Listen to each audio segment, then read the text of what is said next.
Assalamualaikum warahmatullahi wabarakatuh. Mari kita awali dengan membaca basmalah.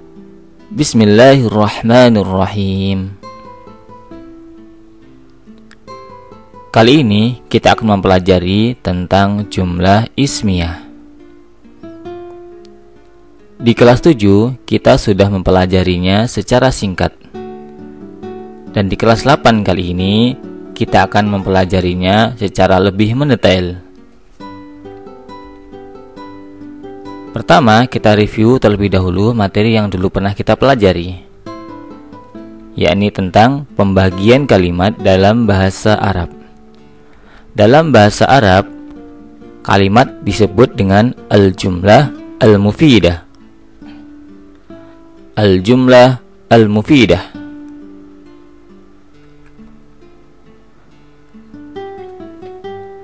Al-jumlah al-mufidah atau kalimat dalam bahasa Arab dibagi menjadi 3. Yang pertama, al-jumlah al-ismiyah, yakni jumlah ismiyah. Jumlah ismiyah adalah kalimat yang diawali oleh isim atau kata benda. Kemudian yang kedua, al-jumlah al-fi'liyah atau jumlah fi'liyah. Jumlah fi'liyah adalah kalimat yang diawali dengan kata kerja atau fi'il. Dan yang ketiga adalah al-jumlah al-zarfiyah atau dikenal dengan jumlah zarfiyah. Istilah lain dari jumlah zarfiyah adalah syibhul jumlah. Jumlah zarfiyah adalah kalimat yang diawali oleh harf atau dzaraf makan dan harful jar. Sekarang saatnya kita pelajari tentang jumlah ismiyah.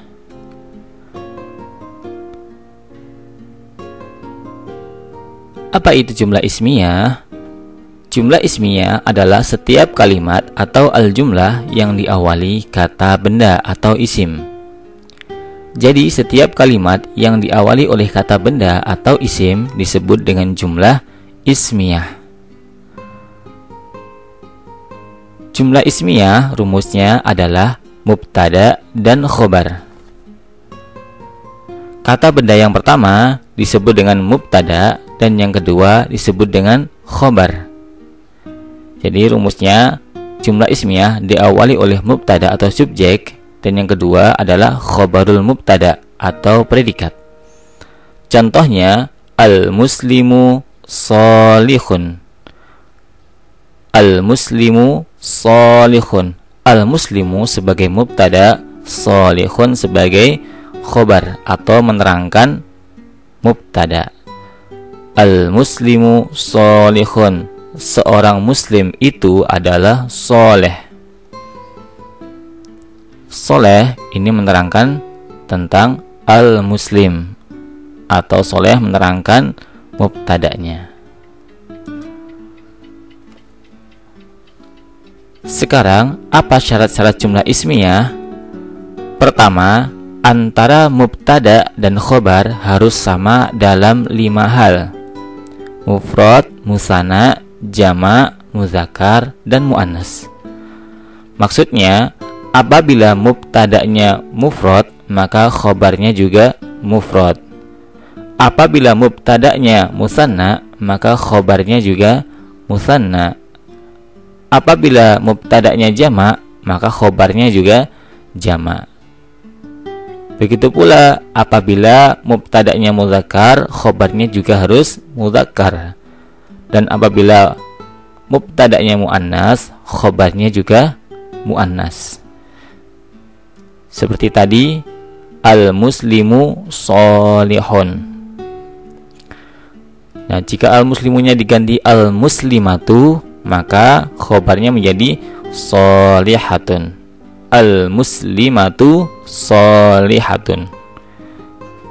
Syarat yang kedua, mubtada harus tertentu dan khobar tidak tertentu atau tidak diberi alif lam.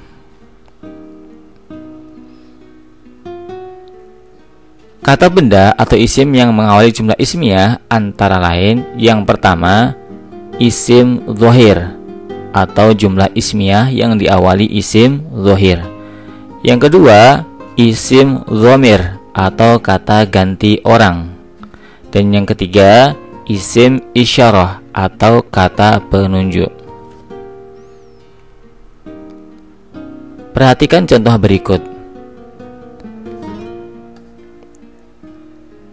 Al-muslimu sholihun, seorang muslim itu adalah soleh. Nah, jika dirubah ke bentuk muannas, al-muslimatu sholihatun. Jadi antara mubtada dan khobar harus sama. Mubtadanya mufrad atau satu, khobarnya juga mufrad atau satu.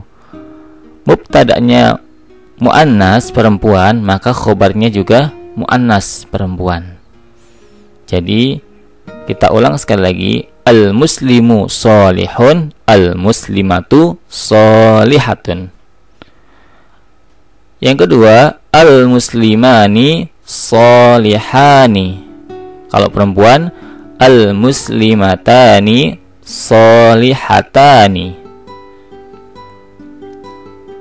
Jadi jika mubtada'nya mufrad, jika mubtada'nya musanna, maka khobarnya juga musanna. Ya, jika mubtada'nya laki-laki, khobarnya juga laki-laki. Begitu pula yang perempuan, sama.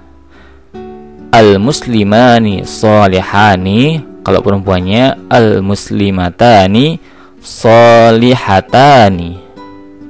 Sekarang yang ketiga, jika jamak atau banyak, al-muslimuna sholihuna, al-muslimatu sholihatun.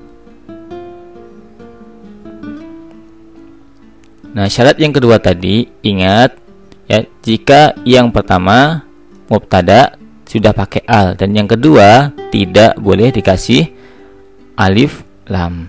Al-muslimu sholihun, tidak boleh al-muslimu as-sholihu, nggak boleh. Sekarang kita baca contoh yang kedua. Al-muhandisu mujtahidun. Kalau perempuan, al-muhandisatu mujtahidatun. Al-muhandisani mujtahidani. Kalau perempuan, al-muhandisatani mujtahidatani. Al-muhandisuna mujtahiduna. Jika perempuan, al-muhandisatu mujtahidatun. Al-muhandisu mujtahidun jika diartikan seorang insinyur laki-laki itu adalah rajin. Al-muhandisu mujtahidun. Al-muhandisatu mujtahidatun. Seorang insinyur perempuan itu adalah rajin. Al-muhandisani mujtahidani. Dua orang insinyur laki-laki itu adalah rajin. Al-muhandisatani mujtahidatani. Dua orang insinyur perempuan itu adalah rajin. Al-muhandisuna mujtahiduna. Banyak insinyur laki-laki itu adalah rajin. Al-muhandisatu mujtahidatun. Banyak insinyur perempuan itu adalah rajin.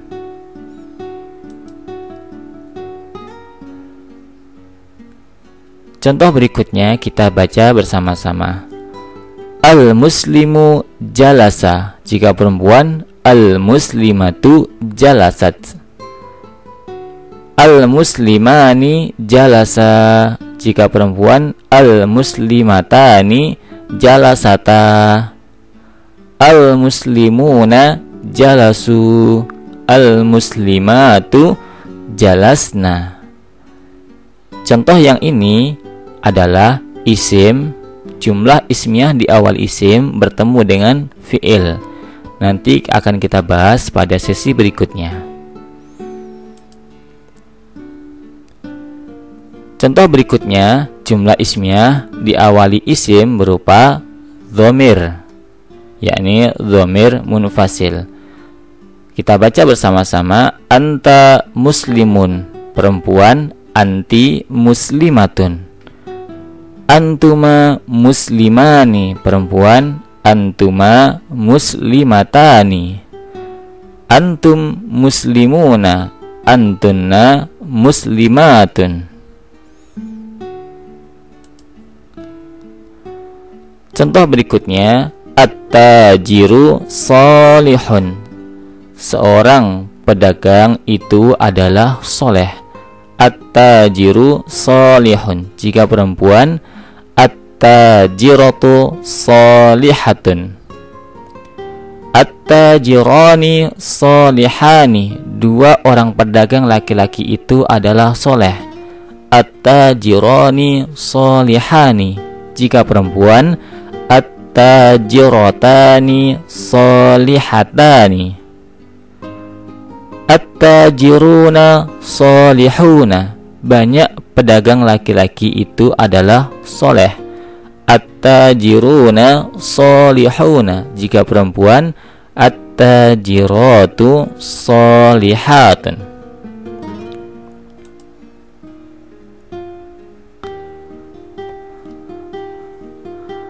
Sekarang saatnya kita melaksanakan tugas insya pasif untuk memastikan kita sudah memahami materi tadi.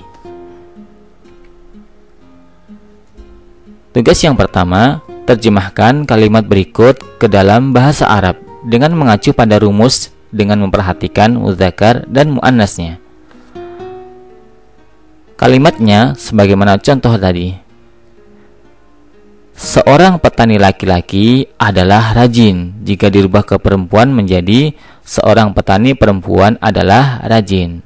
Coba tulis dalam bahasa Arab. Begitu pula kalimat yang kedua, dua orang petani laki-laki adalah rajin.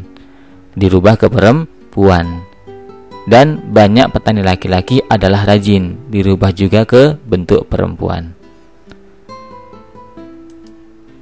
Tugas yang kedua sama seperti tugas yang pertama tadi. Kalimat yang pertama, seorang murid laki-laki adalah jujur. Jika dirubah ke perempuan, seorang murid perempuan adalah jujur. Tulislah dalam bentuk kalimat bahasa Arab atau al-jumlah al-mufidah. Kalimat kedua, dua orang murid laki-laki adalah jujur. Rubahlah ke bentuk perempuan. Dan yang ketiga, banyak murid laki-laki adalah jujur. Dirubah juga ke bentuk kalimat perempuan. Selamat mengerjakan.